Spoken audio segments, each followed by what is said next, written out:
Xin chào quý vị khán giả và xin chào tất cả các bạn. Nếu trên cái thế giới này mà có một cái mối quan hệ giữa bang giao giữa hai nước giống như Việt Nam với Lào thì mình nghĩ rất là hiếm. Tại vì cái mối bang giao ngoại giao giữa Việt Nam và Lào thì cực kỳ là tuyệt vời, mà có thể là hình mẫu trong vấn đề quan hệ các nước láng giềng. Đó là tình anh em, thưa quý vị. Cho nên ở trên không gian mạng mà chúng ta thấy rằng là Việt Nam chúng ta xây cho Lào con đường này, giúp Lào vài trăm tỷ chẳng hạn, hay là toàn bộ một doanh nghiệp nào đó của Việt Nam chúng ta bỏ toàn bộ tiền ra để xây dựng các khu thể thao để phục vụ cho vấn đề gọi là đăng cai một cái đại hội thể thao của thế giới hay đại hội thể thao của Đông Nam Á, vân vân ấy, thì thưa các bạn, cho Lào ấy thì đó là chuyện bình thường, thưa quý vị. Thì nó xuất phát từ đâu? Thì thưa quý vị, nó xuất phát từ tất cả những gì diễn ra trong quá khứ. Và phải nói rằng là ông cha ta đã để lại được một trong những cái tiếng thơm muôn đời trên đất Lào dành cho người Lào. Và bất kỳ mỗi người Lào nào khi chúng ta nói chúng ta là người Việt Nam, chúng ta sang đó thì họ coi chúng ta như là anh em. Thì quý vị biết là cái liên doanh ấy, ở đây mình phải nói rõ các bạn là cái liên minh Việt Lào ấy, thưa quý vị, là một trong những cái liên minh chống Pháp và Mỹ cái thời gian trước ấy, là một trong những cái liên minh quân sự chính trị cực kỳ thân thiết, thưa quý vị. Nhiều người không thể nào hiểu nổi được là cái mối quan hệ này nó xuất phát như thế nào, nó diễn ra như thế nào đâu quý vị ạ. Và chúng ta sẽ bắt đầu đi vào cái đề tài chính ngày hôm nay để Dương sẽ nói cho quý vị để quý vị thấy rằng là đây là một trong những thứ mà chúng ta cần phải biết. Bất kỳ một người Việt Nam nào nếu phải biết. Nếu không biết thì thật sự là phí, thưa quý vị.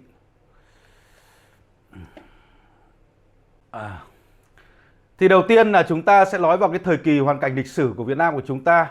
Những cái thời kỳ những năm 50 và năm 1960 đi.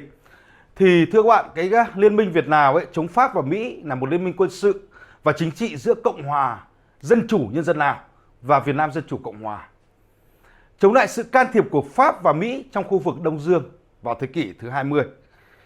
Và liên minh này đã có một vai trò quan trọng trong cuộc chiến tranh Việt Nam và cuộc chiến Đông Dương, thưa quý vị. Chúng ta phải biết rằng là Việt Nam và Lào cũng như Campuchia và một phần lãnh thổ của Trung Quốc đã từng là Đông Dương dưới sự cai trị thực dân của Pháp. Vào năm 1945, sau cái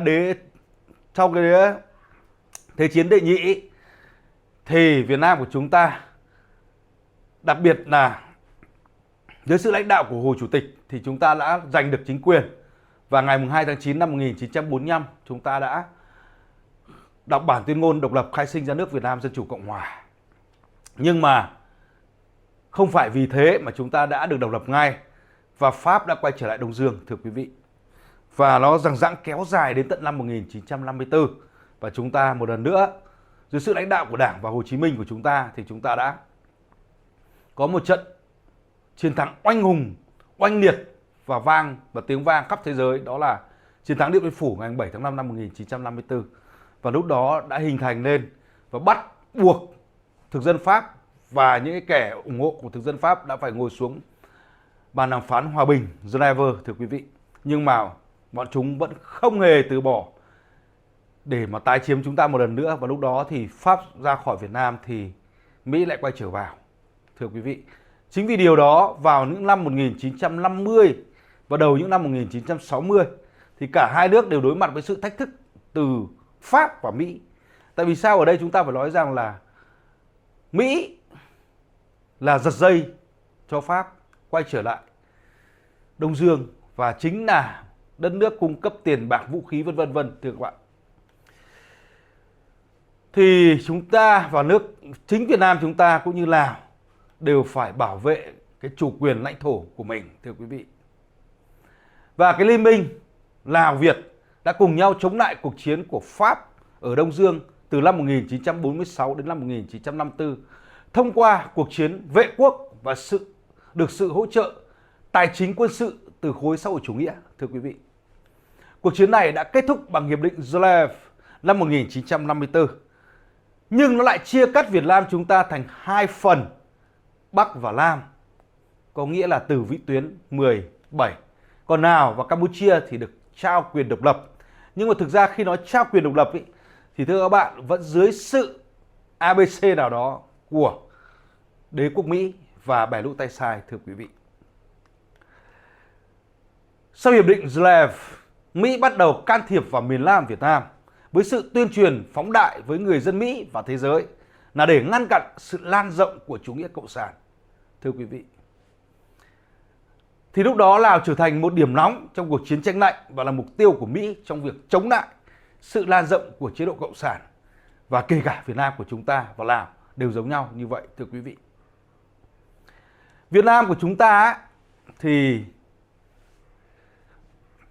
đã được sự hỗ trợ quân sự và tài chính rất quan trọng cho chính phủ và quân đội Lào, giúp họ đối mặt với áp lực từ Mỹ và lực lượng đối lập trong nước. Có nghĩa là chính Việt Nam Dân Chủ Cộng Hòa của chúng ta đã giúp đỡ bằng nguồn lực tài chính, nguồn lực quân sự và cũng như nguồn lực con người để giúp chính nước bạn Lào của chúng ta để đối mặt với cả những cái thách thức. Có nghĩa là Mỹ đã gọi là ủng hộ các lực lượng đối lập ở trong nước. Đồng thời nước Lào anh em cũng giúp Việt Nam chúng ta rất nhiều trong cuộc chống Mỹ, chống thống nhất nước nhà. Thì các bạn phải biết rằng là nhiều bộ đội của chúng ta nhiều lần hành quân đã sử dụng lãnh thổ của Lào. Ví dụ con đường Tây Trường Sơn, thưa quý vị. Nói chung là hai nước luôn luôn có sự hỗ trợ, tương hỗ lẫn nhau. Nếu nước nào cần, nước kia cần, luôn luôn không bao giờ toan tính gì, như anh em một nhà, thưa quý vị. Và cuộc chiến tranh của Việt Nam của chúng ta thì kết thúc vào năm 1975, sau khi giải phóng hoàn toàn miền Nam khỏi bè lũ tay sai bán nước. Thì ngụy quân ngụy quyền Sài Gòn, sau đó Cộng hòa Dân chủ Nhân dân Lào và Việt Nam chúng ta đã cùng nhau xây dựng quan hệ hữu nghị và hợp tác, bao gồm việc phục hồi và phát triển của hai đất nước, trở thành những người anh em xương máu với tinh thần tương hỗ trợ vô điều kiện từ hai phía. Đấy, quý vị phải nhớ một điều vậy. Và ở đây Dương Béo có thể nói rằng Liên minh Việt Lào chống Pháp và Mỹ là một vị điển hình về sự đoàn kết giữa các quốc gia Đông Nam Á trong cuộc chiến tranh lạnh và đã có tầm ảnh hưởng lớn đối với sự thay đổi lịch sử trong khu vực và thế giới. Quý vị phải hình dung vậy. Đó là một trong những thứ mà bất kỳ người dân Việt Nam nào cũng như Lào của chúng ta đều phải nhớ điều đó. Dương tin chắc rằng là những người anh em nào cũng phải nhớ rằng cái độc lập ngày hôm nay của nước Lào luôn luôn gắn liền với người dân Việt Nam, chính quyền Việt Nam và cũng như với sự hỗ trợ và hy sinh của rất nhiều những người lính, những người dân của Việt Nam của chúng ta bằng xương, bằng máu. Đó là chiến thắng Điện Biên Phủ, quý vị ạ. Thì chính cái chiến thắng Điện Biên Phủ ấy, thì thực dân Pháp mới ngồi xuống để đàm phán Geneva, hòa bình lập lại cho các nước ở Đông Dương, thưa quý vị, trong đó có Lào đấy. Nhưng mà không những thế nhé, còn một sự kiện thứ hai mình tin chắc rằng rất nhiều người không biết. Đó là năm 1987. Chính xác là ngày 14 tháng 10 năm 1987. Xung đột biên giới giữa hai quốc gia Đông Nam Á, trong đó là Lào và Thái Lan, đã bùng nổ tại khu vực Phu Lam Dôn, làm ảnh hưởng nghiêm trọng đến tình hình an ninh trong khu vực. Xung đột này đã kéo dài trong thời gian ngắn nhưng có tầm ảnh hưởng lớn đối với quan hệ hai nước và nhấn mạnh sự quan trọng của việc giải quyết tranh chấp biên giới thông qua hòa bình và thương lượng. Quý vị phải biết nhớ rằng là đấy là một cái ngôi làng sát biên giới với Thái Lan. Và lúc đó Việt Nam của chúng ta thì quý vị phải biết rồi ấy, đang gọi là đang phải làm việc, phải nói thật với quý vị, đang rất là nhiều chuyện. Là Việt Nam của chúng ta đang phải gọi là gồng mình chống đỡ lại rất nhiều các thế lực thù địch từ bên ngoài cũng như ở trong nước đối với cả cái nền hòa bình của Việt Nam của chúng ta. Và đặc biệt lúc ấy chúng ta vẫn đang làm nhiệm vụ quốc tế đối với người anh em Campuchia để gìn giữ cái hòa bình, độc lập của Campuchia khỏi cái chế độ Pol Pot, thưa quý vị. Và các xáo trộn của rất nhiều các nước trên thế giới liên quan đến vấn đề sụp đổ của chế độ xã hội chủ nghĩa. Nói chung nuôi đang bất ổn thôi. Quý vị nhớ một điều vậy. Đang bắt đầu cái sự sụp đổ của khối xã hội chủ nghĩa. Thì quân đội của Thái Lan đã muốn thể hiện cái sức mạnh quân sự của mình. Ra vẻ ta là một trong những cái gọi là quân đội mạnh nhất của châu Á, Đông Nam Á lúc đó. Và tự tin là sẽ chiến thắng được Lào. Và nghĩ rằng Việt Nam của chúng ta sẽ không can dự và giúp Lào trong cái cuộc chiến này. Nhưng thưa quý vị, lúc đầu thì có thể là như vậy. Nhưng lúc sau, Việt Nam chúng ta đã giúp Lào. Không những bằng vật chất, không những bằng vũ khí, mà bằng cả con người.